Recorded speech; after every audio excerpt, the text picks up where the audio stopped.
ô đầu cơ đầu lần bà rồi môi hít là in ra là cô các in chăm đầm ta đến buổi rồi môi hít là in ra bằng cô lòng cô xây nằm ha thì cái làm cái này bật mặt đá sa mà rồi môi hít là in ô cái chỗ hàng và theo thiên đắng trồng xe lấy ra rồi bung sòng tận này ra thành là để ra mình na chứ thì cho luôn na tiêu và thiên cũng phải ta vào kia in thôi nên muốn lệ thiên chứ lệ và thiên trong ta đủ in tập xa chứ là cái nghề nó chơi không chú in rồng vốn nó ổn thế là nhỉ he không biết là làm kia nó số là và thiên đủ rồi ắt trả lệ trong ta tuổi chặt phong kiểm chú in xe việt thế na in riêng lu thằng ông in lâu năm làm giàu rồi lu thứ theo duyên và thiên mình cắt sập ấy ta là thay mang mình sầu sầu xe và thiên mà tuổi mình trồng trái không ôi lời bà làm và thiên làm bà đủ tất mình không phải tuổi mình xoay chuyển tổ hay mà bộ bà sơ bia cầu thần này xe con quỷ chú không lên không thế ta mình xoay chuyển ta có vào mình cân lọc ấy mà tuôn có là hiện mà sai là thật biết mình này là lồng vô cả xe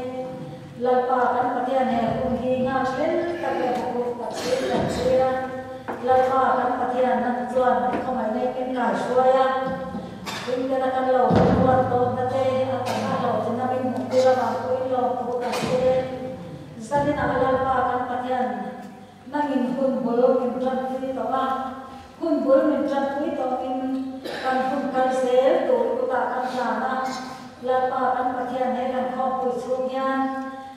có ta mà tôi xuống qua là mình mà lại cái có hai sẵn là đấy mà ăn năn cái tủ cái con quý thì quay thì là bà hai sẵn là xiêm của ba rốt rồi ta xem thì khi là cả là bà là mình về mình không im lặng là bà cái thiên tuông cái buồn ta để hai sẵn là cái ông bà ba con quý cần không thể cái tủ mình sẽ là hiện không phải là của ta cái đồng mình có đi ra thì là bà cái thiên này con quý cần mà là đồ là hiện một một nó này kan ni ha lai pa kan pathian chu kan mo phu na rong bo na tu la pa na na ni che kan san bo chau te la pa ten thei bo rin na ni ni bo sai la kan san bo chau ke la pa kan pathian kan ke lo chen chuan khong ke lo chin ni kan ham to na ni ti la pa kan sia tin chu ni ko ma chon la pa chon la thei tu rin ni bo sai la lai pa kan pathian la siam tin chan mai na za ka sia tin ka tan mal so na ti lai pa kan pathian zanin kan kun ko tham hian chan hem ngai na le ru ne ne pe na ne tai man na ne na he ko mi kan na chuan khom pui sia den cha khom pui nung nang ma na ko ma ko ma so na ra ba tha kan ra na tu na ta na min ko sai the ki kan sia chu te ni tu mi ko ka ka ni ko ti ra ni lai pa kan pathian zanina kun bul min tran pui kan lo ne ma kan khom pui su ngai han ko ko ni ta tak ti tu kan ne ni ai speaker te po kan ne ya ni ko ta kan ha in ne na kan ha chi lan pa kan pathian kan hun kal tu zong sum se na hian ko ta kan tha na ni nang man kan za ba hian chara hun thatin min ko la ri ro hun tha chara hun khatara pa na ni min ko la he khom pui hi thu kan ngai tha tu ra than te fa tha kan sa tu ra mang te ko in chara thiam hi ma kan te na thala tu se tu se ni ta na kan hun bol kan cha tu ta ko chen so chen tu le kan te pian ro ku na tu rin he ni kan swami kan ta tu ti le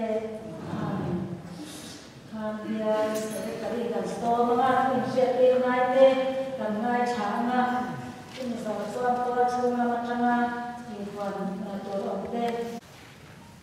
cùng sáng thì sồn của cầu thần về trên kho quý với sồn thì đã in cùng sáng thì sồn để cầu thần về trên kho quý bia cầu thần về trên kho quý với sồn và thu na kun man da tu de speaker tu de amu tu de thu quý tu de ruang man na alo sia chu pathian không ai nei ka sa ni na atakin suai thenin kan oma pathian ne na no thu kan soi oi lo me kan hun man da tu te han wang ma sa ilangin zanin kan in khom hi in long na le chu pili le hon na le ko in khom ni a kan in khom suai tu hi pi sang suai ye bial chairman bial ko san me chairman ni a chân tu tu hi bidal ri moi lo ven ko shan ani kumin ni Christian chu ko jubilee ani an ki sa ka za som sari atanga sang ni som ni chung Christian chu ko din non in te na kan le na chungi na kum som na golden jubilee alo ni tare maya chu ni jubilee hon na chu kan bel to pastorin nei ko na ni chuan jubilee chu cha chia ani anga piaran on TV secretary ne na chungin kan mai do na ni kan in khom swai tu in ran chan ti lo chu soi chu trai ba na nun kan hong ti chuan report tin ko san tin secretary te bia ko san tin secretary ne na chungin kan mai ka anga kum sang ni so chu kan rong bon na ko sang sang te kan mai ka do na ni zan na na sai pol ka thung kan be se ya bia ku ko san me che sai pol in fin te ma bo school te ko san na si san ka ti sai pol te ma bo ko san female voice te kan be se ya kan be se ya in an ron ti ro thum thei don bi kan sia lom te ani na tu so ma da so ka ta ro re ni khom chan ani anga ti chuan ni khom pi ro re chan ani anga ti chuan sa ta ro le a chan le a pathian dia ni khom chan ani le anga swai tu fi ram swali bia ko chan ti che chairman ani a chan tu tu ni ma so ni ma bo west ko chan ti chia ani ang na tu in ri ni za na chan kia rin tho long la kho ani anga tho long khan tu tu ni ma bo west ko chan ti chi committee te an ni do na ni ti chuan sai kol pati kan be se ya ma bo ko chan ti chia le ma bo school ve ko chan te kan be se do na ni na tu za ni za ni kho ma chang in kan thu pui ram chan dai the ku la chan so SK la kum som ta ni jam som thun kan speaker represent ban som so ya na APC ne la chang in kan mai do na ni khat ti chin khat kan program chu han kwang poti la in kan program si ta khan kan speaker tur khan represent si mal som so ya na ti in la in chu ve kan la kha si kha kan lo te pala si kha atel lawa zani na chang yan program si ni som som te kha chwa ni si kha atel lawa ni ti kan shadon ya ki kan ra ko chen tu ko shan chalai lam te chwa na no ti dik chapa ren ba som zo ya na ATC ani ei khom pui kan chan za na changin kan bial pui pa te troi om changal le am an bin ka lam te khong ai chu na lo tin selangin bial tu pastor bial chairman ni bo ren bi la ka ya na khong ai lo tin selang lo ome bial secretary senior ko fa HL Milian lo ome bial in khom pui treasurer pa RDNZ kuya lo ome ma bo ko shan committee ai o ko van la awa loi ku ven ko shan committee ai o ko van la ruata ma bo west ko shan committee ai o ko pa biak sang lo om le ni ke ko shan ku pa ten troi o ngal ko ka zanina in khom pui mang tura lo ka som som in khom pui balai ke le an bial pui pa ko shan committee kan swa in ma bo pastor bial ko shan me chi committee mingin la ki swa krista mingin in khom pui chi bai kan lo ko chewa kan lo long chewa in khom pui sung sung in chan hem ngai taka khom pui de zel turin kan in soma chan hem ngai in khom kan ngai pui mo deu deu ka pui mo me kan te kha kan wan te chin na di e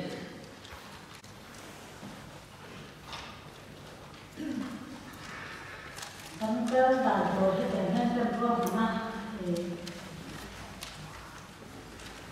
cham tu kan so na cham tu in ma cham so hian zubili ho na pastor pia tu pastor hen kan kan hai cha ha tin mi so chuan zubili tu cha pia se la ta bi ne ma cham in kan hai cha le ma bia se ta bi na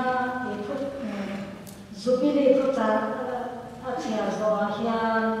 zai pol ma bo ko shan female voice zai pol pathian pa na ha sa tu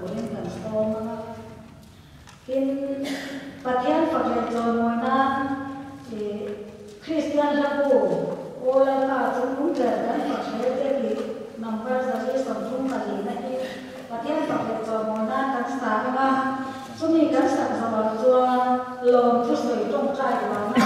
cần mang ra cần này nga cho nên trong trai của nó cần mang vào cho report cầu thằng tin trong này kia trong cần cái sai nga report cái này khác rồi kia sai rồi kia cầu thằng cái sai rồi cần số mà tin tổng năm nay là tin mau bóc sự cố về mà suy sản các cái sai rồi cần sống để mà chút tiền cho quân văn tập cho mà thế sao nên là không có cần cho tin cùng nó làm gì nói rồi thì mấy anh số tiền hôm nay để số tiền thu trả chia sẻ nó cái lo thu soi trong trai rồi nó cái này đó na tin rằng là anh report cái này là thì không có có hiện để được truyền đến thì là mà rồi sẽ được mà cho nên chúng tôi có thể form như ông về này là thì cầu hành tiền cái giờ chúng tôi cũng tạm truyền na khách tiền khách với cả tất cả con người cha cái tôi muốn là hết cho chúng tôi form như ông đó thêm để tối về tết tôi là cha thêm chỉ đó mình không có quay về em chuyện đó này mình không quay về để mà đấy là đấy mình không thấy chưa à mà ăn lá rồi cho anh à thì cần lâu đây cho bạn để tôi thì tôi sẽ cần dư ra chút tiền cho cần mình không nó cả cần tôi mà tôi là cho trang tu cần sâu mà trang tu là trang giàu hiền cũng không lấy ngay là bên số tiền không na kia của bà sau này mà trang cần ngay sẽ sử dụng nhà trang tu mà một bà sau kia của trang bị cho mình áp với khả năng mà bộ ảnh hoàn khang khu là tốt mấy mà sống đang nghe cả bộ nghĩ tầm mấy cả cái thì phải có bà đã choan thì hay cần có thể là áp với sống cả chúng ta thế là sản bộ bôi một tất mấy hẳn để khi mà mình là gì cả choan cả nó đấy mà là hay chân chân và thiệt là mình sửa là hiền lòng thủ cả sợi tóc nước cái này tin hay cần mình không thích quý tụt thì ni cùng chua trong khăn cả cái loại hiền cũng đều rất mà là trong trái của nhà cái họ cắt họ có ba này bây Preston thì trong trái của nhà cái dòng tên chút dạng dòng cái cho cả cái họ cũng là ngày quý cái này này ha tụi thì ở đó cũng có tiếng cả đó đấy mà là chú vào trong cần thuốc quý ami hành tiền để mà sản có cả được thế nha rồi có cả để kia là cũng sống thì phải đi ra sống thung của hi đồng ngay cả cái sao ram chú các thị chia đồng na đi ngay cả ra chơi tổ này ram chana kama trong tổ đi cả nó mà bắt sĩ là bắt thì để hay tại sao làm ba sao sống sari pariat na sao sống sari pariat na sao sống thung pariat sao sống thung pariat nhưng mà thế là anh ấy tu lấy đặt na akha apamin an có là cái tu angai mà anh ấy tu anh có là lâu anh ấy coi tắm tất cả những người là tu là kia ra anh ấy là tu anh ta đi anh tập thấu tu thiền lâu thì sao chứ anh ấy thì sẽ là ngã thì anh ấy ha cái kia là của khan anh bắt hiện anh hỏi sana cái point anh phải có hỏi sana thì cần mua nhưng mà sẽ chú chút tiền Israel có sao cho nó soi tỏ tu cần bắt hiện cái này tu cần suôn anh mình en đó vậy thì sao tự cần mình thì Asia các bạn mình ở đâu thì là in ở thiên của nó tu sĩ sang nam mình mang đó vậy với những hiện quân trả tên rồng của nó tu quân trả cho con mình là để anh tin có liên quan thật nhưng đi tuan cái này ông đi truy ta rồng có tu này và thiên tu en có tu mình ngay đó thế hết ta thiên en có tu mình ông mình ngay đó anh ấy là tiếng thú gan chia thế là phần đất ta là mình sợ sợ thế thiên mà không phải là cái thiên mình không phải tu không ai nó để soi là cắn còn nó sợ địa thế cắn nhẹ rồi cắn lo thế mà lần ba thì không quý hùng đất ta cho cắn lâu xìa để đất ba cắn lo cắn lo nó thế hạt tạt in dom tira in san tira alu kan tia kan lom le a tin lalpa kan fel lo le kan sak lo na te aling nang min en lo ga ni ti mo da kan sia a tu bang kan lo ma lalpa he kan khove la kan ram chu a kan khotlang a kan in chu a che lalpa dai kan lo thel to lo na wa te a ara kan seng me te po thil tam tak ong na ni tu bang chon lalpa Christian chu kwa ko un rei tak kan lo ti to a ni ma jira kan tu kan fa ta na lalpa dai ke kalo kan ne wa min lalpa ang bo tu na ya kan tu alo lam china kan tuara kan pur ani tu bang chon kan lo chin zana yan lalpa ina dam na kan na do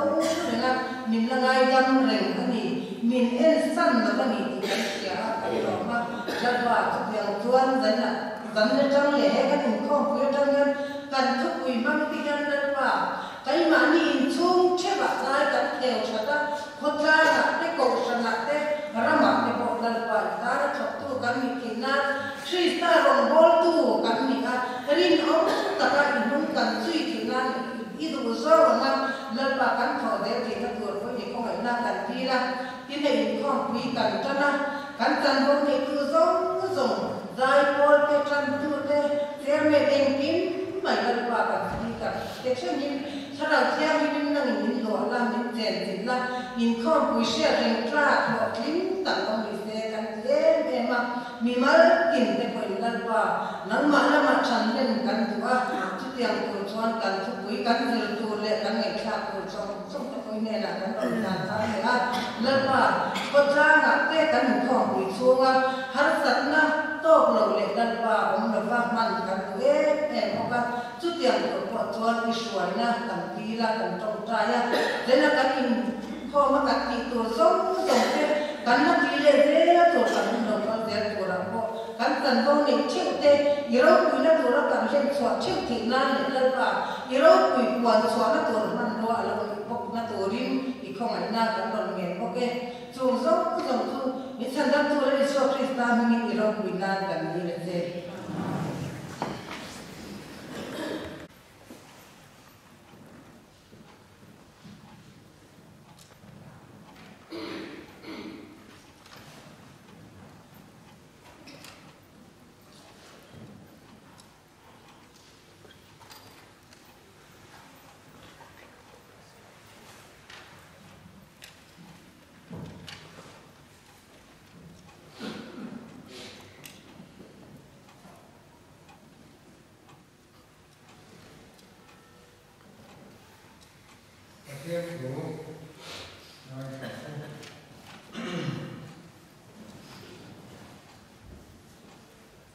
Joshua mung som di le bani sang som bani le sang som ma thu mo chu vai na pa chu ti la ni ka tu se le ni ta kina mo chu bol la in tha tu te la lui ra le ai ta ra ma ro ni ko ti te kam ta la la pa ro ma se ru tin la pa ro ni ka ro ko mai fe chu ve a he tu ro ni mo to ta mai ro sa tu te la la ro mo fin pa tien te khang e in lo ra ko mo ro te pa tien kha ke le ta su te ro ni so ni la pa ro ni kan mo ro ni do so ni Deuteronomy mo sa ni ma sa ma o Israel ni te mai ko ko pa tien sa su la pa ni la pa pa tien su ni dum dum so ni ni ro so ni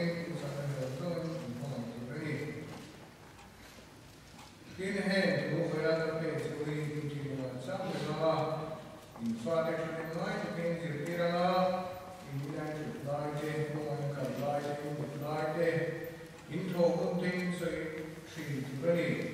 in Sierra in Ghana in Jim in the Kara Sarshi na ata on hope to really in Kongkabia in Kongkara Ani atu kan siapa kan berkata muslim. Sih, amin. Sudah deh, cuan, sugiri, mengai sama mengai ru, ini mana? Jadi sugiri akan bantu kau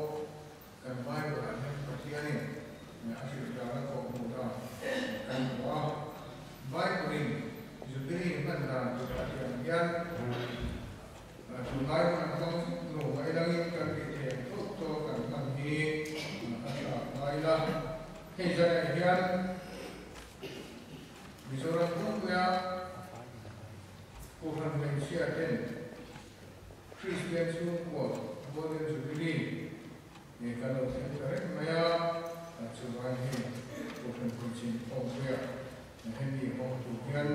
Hong Tu teh yang buat saya ni cumi kan ramai macam tu saya hian Mizoram Pumya Christian Sungko Golden Jubilee Jubilee Balik sampai saat yang ingin oleh kecian maupun rumah nalpa saya hidup do tak laikan do sehingga do pun maya Kristen Sungko Jubilee semua lain pun kalau mengta ini semua kan jadi Mizoram semua tentu ya asal datang takkan doa kami siang lekan tumbuh ambo lekan angin yang kami Cina masuk saja tuan itu angin yang boleh jadi dan kemudian mengamati onte asal onte sudah asal onte bahasa malam asal seperti turin ini kau kan Malaysia kau kan weekend yang pasca ini yang siang panjang Kasi nanti suatu proses tentang mengenai Allah minsan dalam tu lagi semua mengingat susukan diri saya. Amin.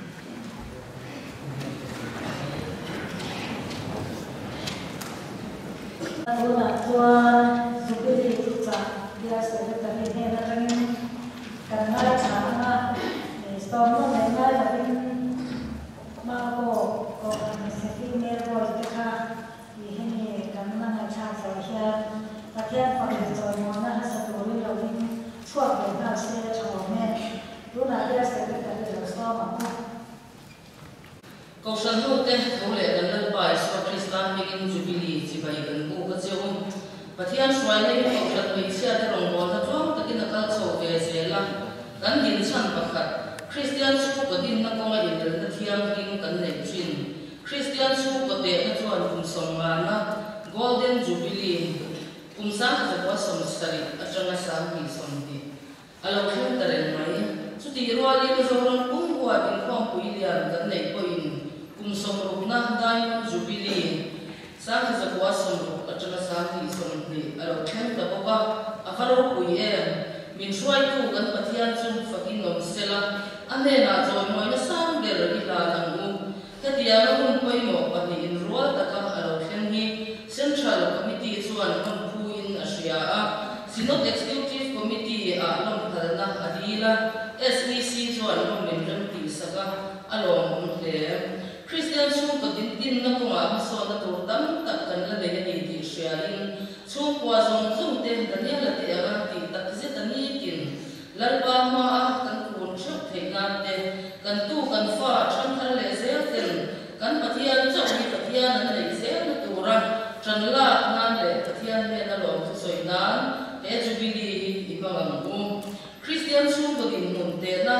kan dei tin chuan te na ki pasari la ya oma chung te chu ni tin chung in khom nei zo trong Bible pum nei za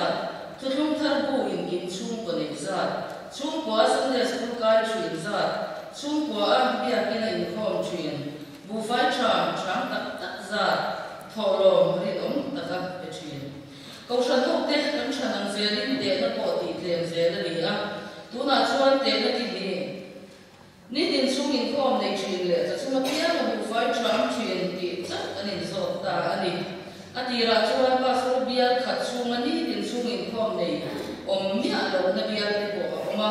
Tu nai lo cuan mason zelin ram kuma ni tin sungin kom nei cu. Za asam pasari poin pakat patum lai kan lo kita along le mai. Masuk na tu lo kan lang in tha lawa chan la se la moi mo khop mai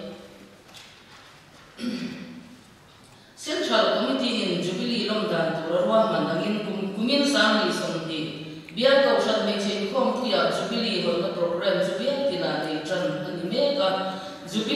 ranga kum ruanin kum sang ni som ti pakhat in khom pui lian thingin kan thia bang le pha kan to thudin nim takin lo mila rual khai zo kan lom theina rual man na tla pui te dia hian siamani pakhat na kum sang ni som ni hi ni tin chung in khom za le kuma puan ani angin chung tin ten ni tin chung in khom nei tumila Israel fa ten thuoi taka an kong ka biang le kong kalu chuang beram lo thisen an ta khan athisen kaina biang kallen hani a khatiang khan pathian um machine chung kwa chung lam hian a chin chia tatani panina jubilee romna na sine bute memento le til sang kwa sai ani ama in khom ilian mingin monument siam ani la biar le ko shan bala siam duktan ko siam the ani ang athunna Christian chung ko drama le la in kwa siam na kwa sai ani a ta hian kam thei ang tel tumila kan kwa le drama sia chu march som thum pakha sam ni som hi mai ko shan nei che department sinot office a the lu ni se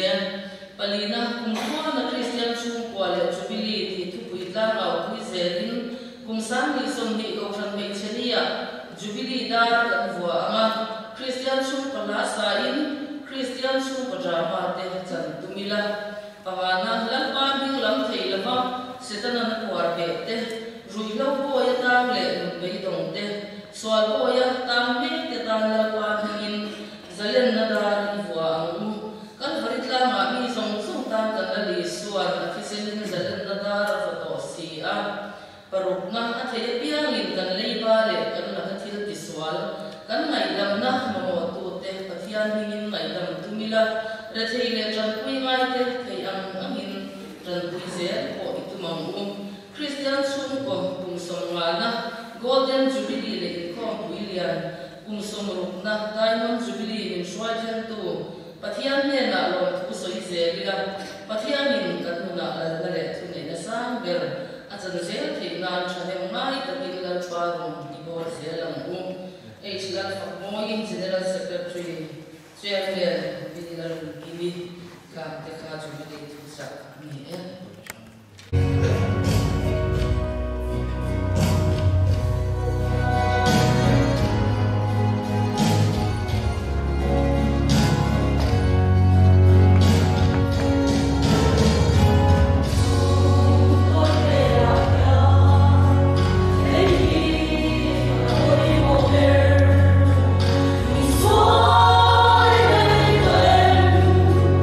It's all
chuan pathian fakle chawmona Christian lamu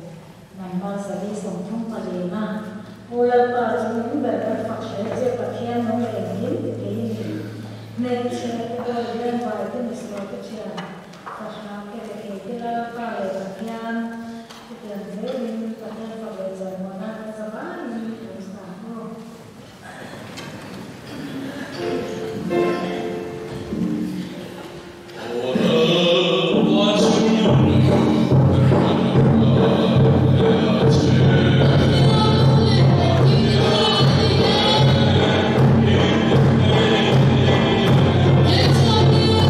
Let's go.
cái in thành thành nó cái người đi đó là anh tập á in trong trai vào nha rồi mà mua trong trai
Office bearer ni committee members ni sumdi panga ex officio ahi kauran ni team member sa sani sumthum panga committee nei za so pakhat rongwal na lam pakhat na rongwal na lam ila saleila makan reina lo pang pakhan cho sinot hospital charity panata chelsea khathe missionary somhita lakate chakin bulak sak ani bufai cham tu mi somhi pasari he na lo mante ani bufai cham no sak chin cham he na lo man hi de lo ani panina tranquina ram dam lo pasari tlo ani a che sing khat sang ro zanga sen ani na khir zwa twa te he na chen san thim le chen san nga te chin ani kau ran nei chem ba dang lo na fa ma dia ting thing thei lo mi so ta ni te he na Christmas ti bai ko na chen sa sari thot te ani dia tin et ko tum he na Christmas ti bai ko na chen san thum te ani pathum na report tu dang pu jen ram hing lia na ko pastor a tin ram pi na de thana chen san thum te ani central area budget kan tlak thia zoram nei thing kom pi lian mar siria atanga ni so wala si ka ne ya ma sa ya hin kan the central area program te na kan hang the pani na Christian chung ko le ko fa chama khala dan Rupa in training meeting chung in kom nei thi lo te kan ko chua ka ti hong na le ti hong na le tong try na kan ne pathian ni zanin kom ba na te thole ni zanin kom ba na te an kuanin kan tong try chi na bu fa sham shanam na te le Sunday school la te Christian chung ko le bu fa sham ko mo na te so chin ani pangana sung tuak dan thai patangin Sunday school khodo atante in khom tholo atante le group budget atante in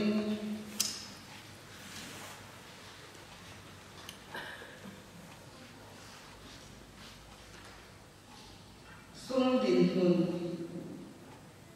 kum sang hi som pakwa akan sung mo song hi chen wai hi sing kwa sang ria sari som hi sanga ani a opening balan hi chen sing li sang ko som kwa paria ani a totalin chen wai kum sing li sang ga sari som hi pathum ani a man rai som hi chen wai hi sing ria sang kwa som sari pakhat ani a tu na ku ta ong hi che sing nga sang ro za thum som ma phi ade be nga hian che noi khat sing ro sang ni sa kwa som thum pasari da bo ani ti som chu to tin pe ni sang ni le som ko wa lo ven ko shan ni chia ko tham pu ni lo ma tha ho member za thi sa ni le som ko wa kan ni office bia ra ni pa ro ni in committee member za thi som le par ya kan ni a ex officio kan ni ga va represent pa kan ni ya sang ni som le pa ko chung khan committee voi som le pa thum kan ni ani ko shan ko wa ko na ya ya in sana te kan ni a chan kan na sa ma chụp khen kia cũng chụp khen xiêm na trên xính thì cậu sản hạ bê cái gì à tin bia in na pulpit xiêm na trên ngôi hạt lệ xính thì cậu sản hạ bê cái gì có cái gì Christian sinh qua lệ phải trả nó làm na alian group của cái in trên na chung group của cái in trên na chuan bia phụ tu tên thum ta na report bê trên anh à mà những cái chuyện thế chung in khom thì đầu tiên thế là thế trồng trái là thế này à bộ phải trả mà thế làm việc rồi cần làm thì là nó sẽ là làm là anh em có cái này chân quy ngay thì chân quy là làm thì ai hiền đâm lâu nhỉ hay sa mi bắt đi này là chân quy là bồi sa bê anh em à cần sẽ chắc anh em hiểu rồi cô về câu sản xuất biar in kan han sa kan RVM ma ya chan pui ngai te chan pui na lam an ma in chan pui na thu te an tan zo ka ni kum sang ni so pa wa khan electric van ko shan ni chia ten in ron ro a chu ta chuan jing sing khat in ron be a kan lo em ani chan chen cha wa dan na la ma hian missionary hi pan hi kan chong ve meka tien ni kum sang ni song pa kwa ma ho pastor bian masi sangati ni voice na kan thena khan ko shan mi chia ten ring lo mi santa ni te he lo tua chuan kwa rian ha thok tum ka te an thuk ni fanau te ron om te an oma khami mi ta khan ko shan mi chia te ni pa song song in tuy thủ các mạng sĩ các đặc cho đây là viên khang nhiều những là vì thế xoay bỏ mình anh su ai cái cán su á tuy thủ các mạng họ hồng có mình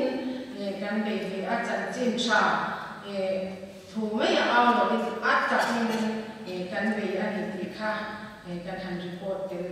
mình sẽ là tiên sung tuột đàn giang thay semin Hatin nak komchin ani adin rora te kan su a sum tuang ngan in chang ban te sama te da te chini te zo chin ani a bia ina Sunday school a kum zo ani bok ani sum gen huna hian kum sang ni som pariat padas na che sing khat sa khat zali som ni le pakwa ani a sang ni le som pakwa som hong zong zong kha chen noi thum sing li sang san le zan som thum le pa khat ani a ti chuan sang ni som pariat banan sne a fa in chen noi thum sing a sang kwa le som riat ho ani a man ra zong zong kha chen noi ni le sing ni le sang khat le som kwa le pa kwa ani a hang man dang na ku ta ni chen noi khat sing thum sang san le zakwa som riat le pa khat ani chỉ dùng các phần thực bộ thì nhé. Trong cuộc chung làm vào school về cầu sân bị chia tê trong bốn năm năm mươi tuổi trong ngày tháng ôn và khát na hình chia na cầu sân minh vào school về cầu sân bên bà sa gia đình sông lục và office bearer và committee member sa sông kali ex official ni le ba committee le za le so pakha panina rombol na lam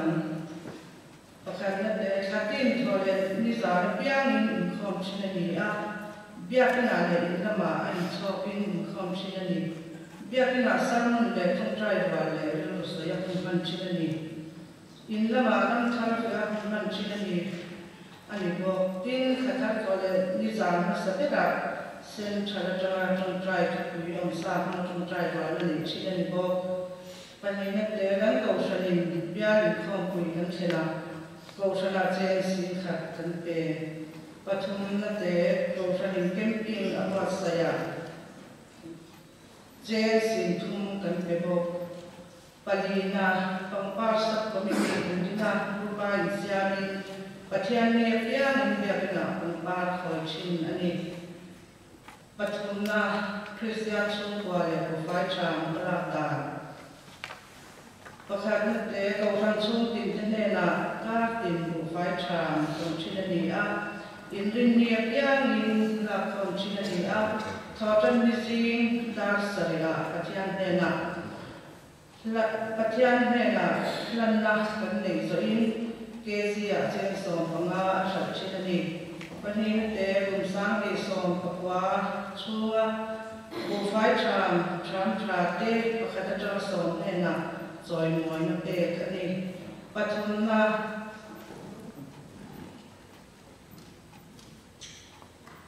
bộ phái tràm con tôi thế này là bộ rồi mọi nó về anh ấy và chúng ta đi na Christian Christian chung của chung inform này thì lúc thế này là committee te của bà Islamin anh ấy thì đầu tiên là cần đe nga campaign cần lấy chuyện bốc cái này bali na trần quy ngay cái trần quy na làm bậc hạt na câu phần bị chém bà đâm đầu đâm gói là ông cần chỉ là gì á cùng sáng thì sống có số nghìn bị bắt đẹp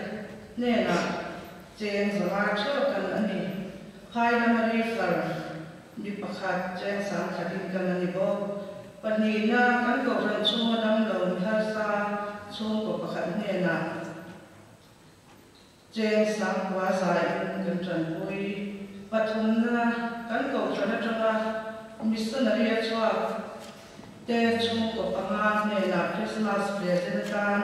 chen sang ma chep pe kan ni panga na chan chin chakwan dam na lam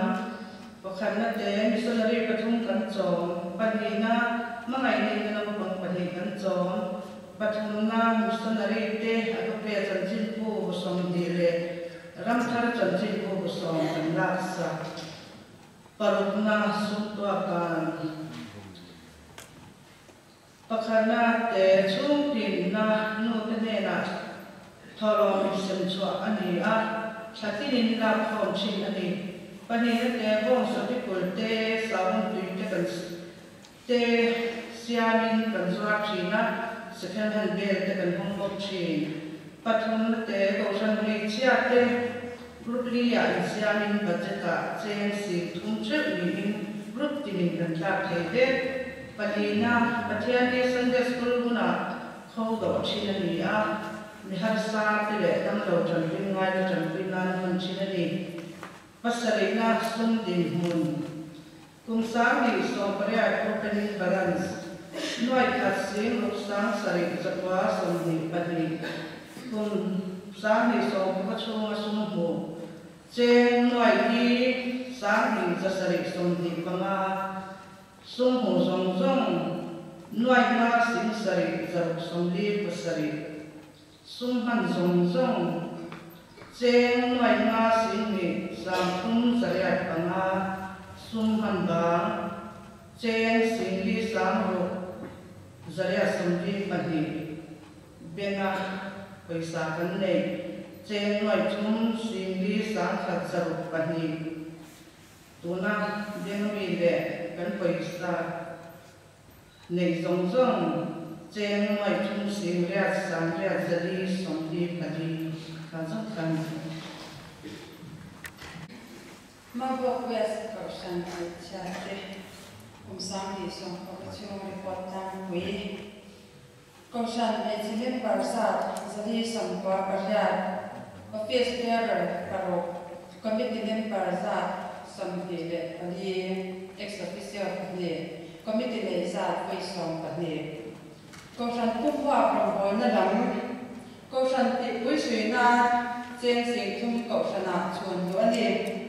February ni ata tanga ni som sa hi som ko bia ko san ni chin kom pui voi som ni na kan ko san ni kan chen Sacramento kan na chen sam thum sama som ko senga le ani Zoram me che kon pui lian voi som ni pariat na march ni ata tanga ni som sam ni som ko chua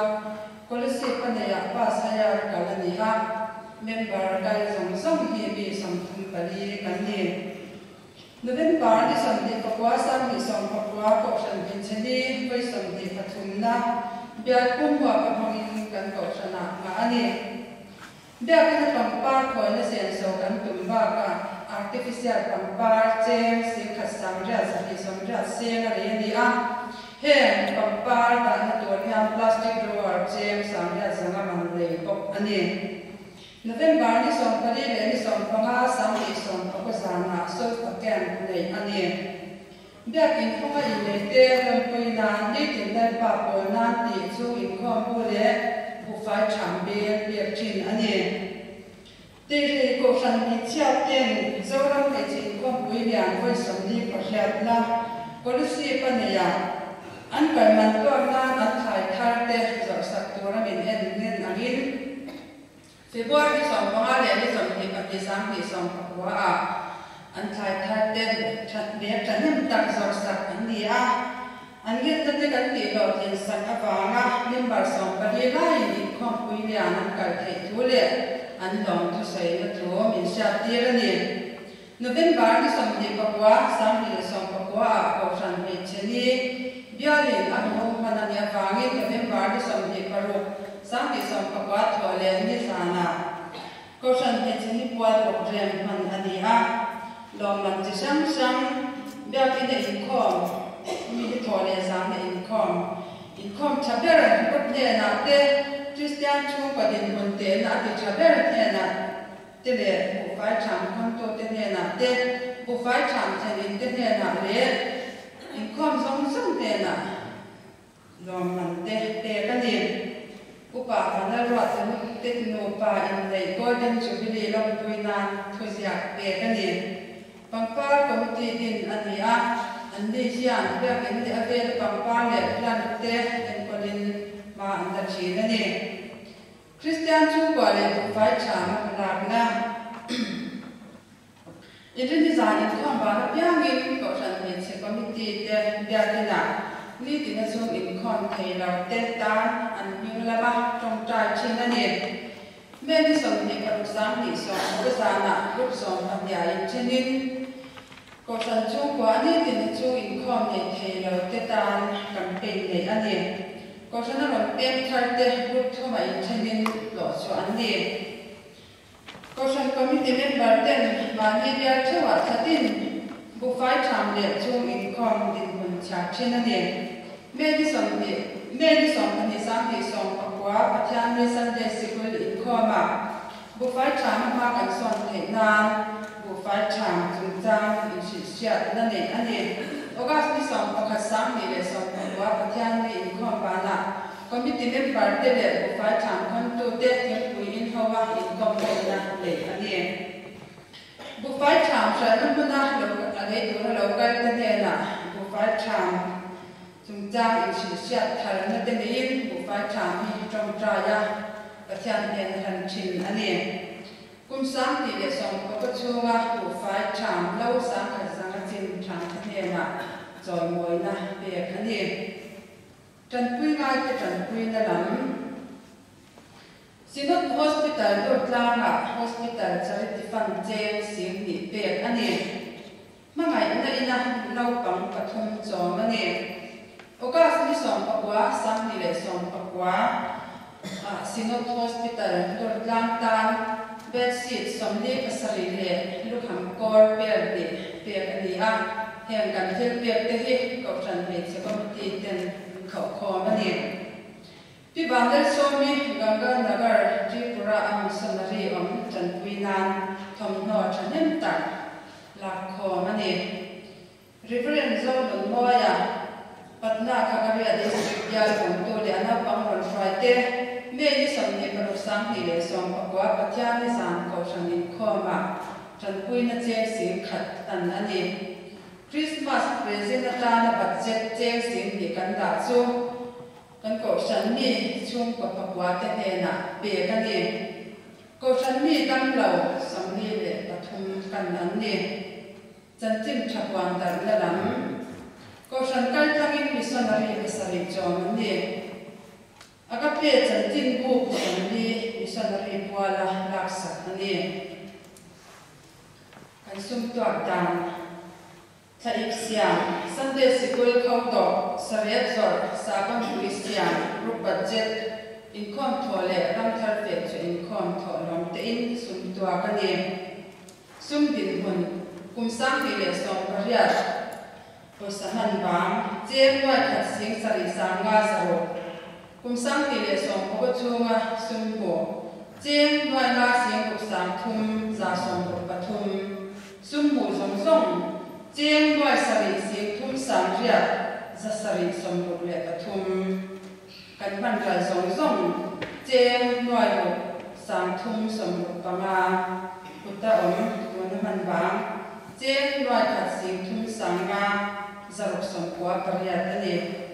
กันสุ่มมันบางที่ตั้งเดียวอันนี้อันนั้นน่าก็ฉันไม่เชื่อเต้นมีจุ่มยันรับทางรับหัวย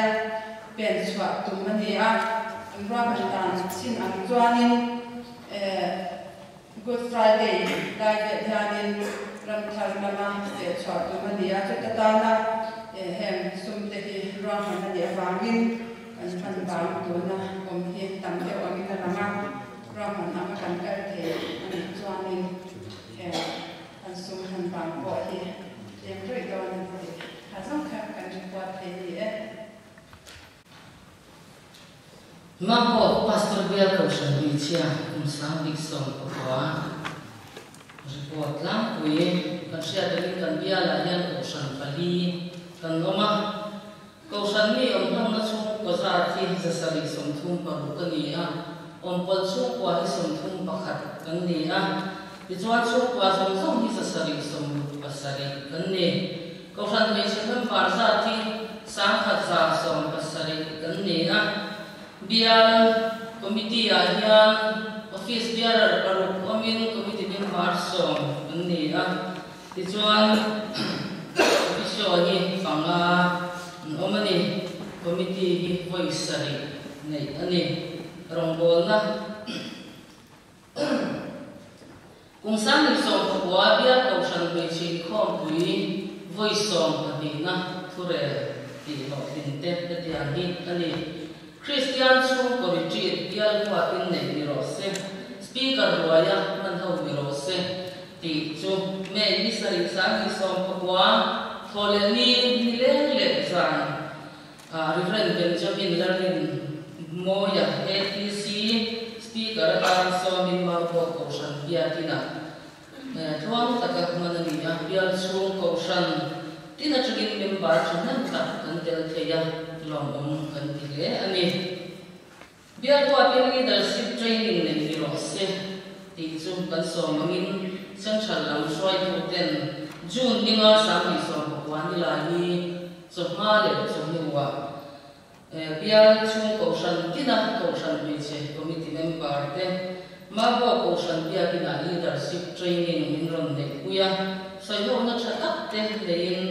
lok wi le in kan in sia long kan te ani Sinod Hospital Durlan ICU dang lo ui tu ten chut na tur chuthen se padi pe ni rose ti chu every little sang ti so pakwa ni lai ni akan chuthen se ngan chan nei fitru ase khoson telin avaya sen so chen si kha sang thum sanga som thum ani pe ani ko kani missionary banga bial ko san be chia ten bial na so ani kan sia tangin missionary pakhat so na hi kum khata chen sin khat sang ni ani bialin kan so na hi chen sin ru ani mangai lai na no pang pathum chong ani a no pang pakhat chong nei khata chen sam ani a ti chuan no pang pathum chong na yang chen sing khat sam ria se ani missionary te pawali na pe chan chin bu som thum la sak ani a aga pe ni ku khat chen som a chen sa man che ani a khata ti chuan kan se so hi chen sa thum ani bok ani Kausan may chali ko isang ni patum na November isang ni Papua sa isang Papua Magbo West Kausan biya lin ang bawa kung manani na so malama tukui zero kawin sa bulan variety program mangin Kausan tinten item abi chow kan naya lim takin kun kan mangani roilaw mai tuwala budget sel singkat sama kan taksu Lord Professor Lord Ven le Magbo Ven kumpuan duty ten Christmas le kumthar buat ve ka atul ama an manata chen sam sari sanga ve a te anni Christian school padin unde na report ko san tinin biar provide cham zia tu ne na kan report chin kha biar ko queen biar ko san me chin ko bui voi so ani nei arel angin biar ko san me chen secretary ne la the to chin report to chin ani rong don dang central budget chen sing ni le sang khat le women center kwa chen sing thum sam thum biar ni kan tho to central pet la ani biar ko san me chen ko bui voi so ani na February ni ya ta chakani so Sami so ko chunga ba ko west ko san dia kina nei chuan takaman ani a in khom pui chia tu February so pakhat tho chan ni ani khom pui chen tu ma ko west ko san dia kina in khom pui speaker pusi mal som man zinda so ma chanin nile ning ti dam rong na ani chun zoma dam lo chanen takin panin mi eng masatin lali suan hinga damna anchama lomong katile ani in khom pui chen tu chan pui na lian che sanga pe ani biar ko san mi chia te che sing khat budget da min tu pe tla ani bok ani jun mi som ka sam mi som wa khan ram pum wa choi chung trai program man ani a e biar achan hun te in angin thu pui in ang biar committee siamin hemini biar lai gar na le achan ve ya biar ko san mi sia te biar tina trong trai khom man ani a zan lama program hong zui nga lin ta hian sarau ra in sum theina ti galatia bung som bunga cha som ti pathum mangin thu pui nang tlangin in khom chun som ani a program long taka man ani kung sang ni som kwa le som sang ni som ni chunga central yala yo central committee member tan pisang swali ma ko san sublung ron taka san ani mas ni ya ta ni som sang ni som kwa zoram mi chin ko puilia voi som ni pariat na prosi ya confide ne ya kan dia la chang ni khom pui palai somma pamala kan dal theya bia la yo ro re palai pisang swali ma ko san le pila sia moi loi ve ko san ten ro re na kun thom takin an tela an hong theya lomong kan ti le a in khom pui le sen tu chan pui na hian chen sa nga pe ani pokani October ni sang ni som ko wa ni lai ni a khan central ocean me che committee bo sain JM loi thor ni son vega no pang te ji na rong bo na chai le ban ji sim ti thu pui ma seminar bo sai ani a bia na yo pakhat chau in tir tu ra sia tir kan ni angin PR lan wan kini secretary to bia ta in akala ani hian October chung khanin kausan me chin khom thole sana pia chung kausan tina seminar report hi te pa in thu hui hi asoyani October ni so pakata chang ni so pathum sang ti so pakwa ai zo chin thang presbytery in khom hui voi kuana model ve ko san pia kina ne ya bia la yo in pilar ya ni ma ko san le pia dal ma kimi ma ko west ko san te an kala ni bia chung ko san tin tele bia ri ni sonari kan zong za te ko mi som pa ma ani a chu pia ni bia chung ko san tin tele bia ri na ni sonari mga ina no pang kan zong za te ko mi pasari ani Christian chung ko din hun etian ni ani ma bo ko sana hian ko san mi om lang na chung ko za ti za sam thum pa ma ani a chung ko kwa hi in om pal chung kwa ani a chung kwa zong song ki chung ko za som li pali ani a chung ko za som li pali a chuan chung ko za som thum hi ni tina chung in khom nei thin ani a ni tina chung in khom nei za zela som kwa point pakhat pasari ani lord proven ko shala hian zati som padi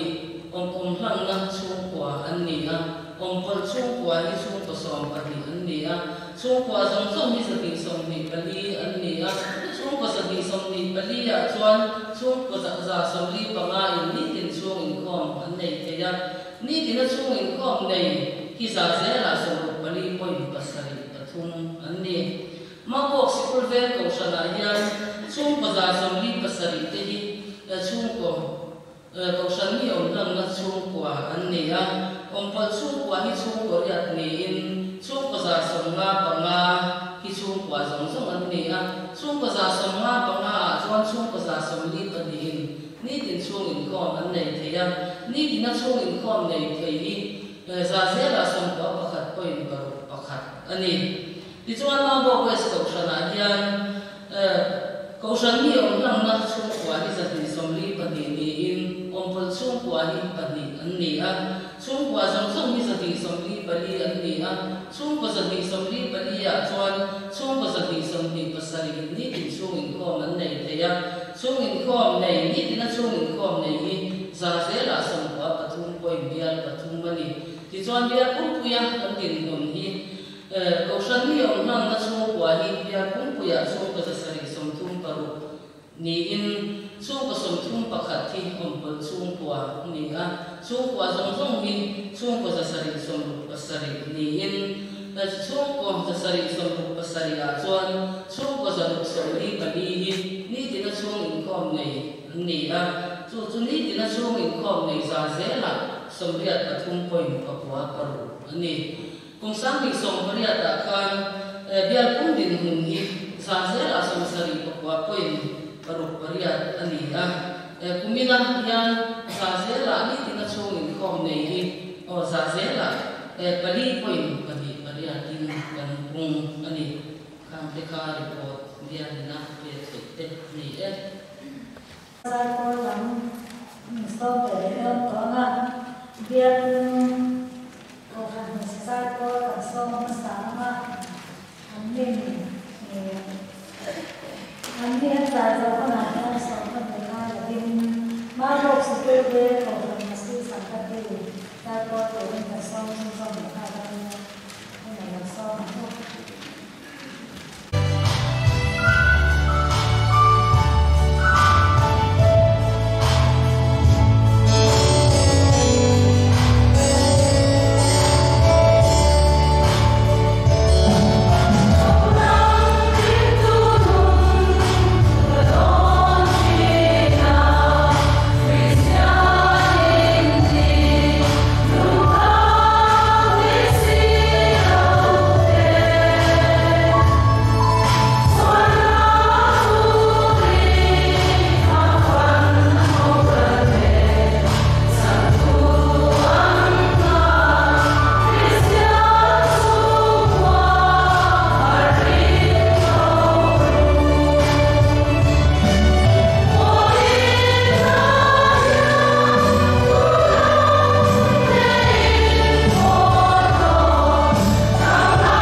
sẽ cái tổ khá dài nó không dữ mà hơn cái này là con nó sẽ cắn thì mà sẽ không chết tất cả là hơn nói tất cả thì tất cả Phật là sẽ tu cái thế này và thế này nó sống ngon như thế nên mà này mỗi thế là thế nên giờ phải vì mẹ mà sẽ không cái tổ khá anh ta tu khá lâu mấy lần và thế Phật lại rồi mỗi nó há bị khá sẽ ta lòng thế này dài con rộng rộng thật sự mà lòng thú cảnh xe này mà cho cần không cần lâu thì tổ tôn tổ nga cần sa phái và thêm Phật lệ rồi mỗi na không mà ta Christian là mua nằm phải sang ai tập trung na ôi phải mà sống na đâu cần để kiếm chung á là ít thú đầu chuan cần dùng na đâu cần để sống này nó cái lắm cần Phật sẽ không phải là cần hiểu khian thì cần sáng ha kan sak doa kan sak topa dia tu pasal mal som mai kan kom ki sela acha nge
Pale, sopale, sarà lagi, tiengi, so da punture samada punta su, inza su e inda su kezo so nera bonjero se.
Iba bantu.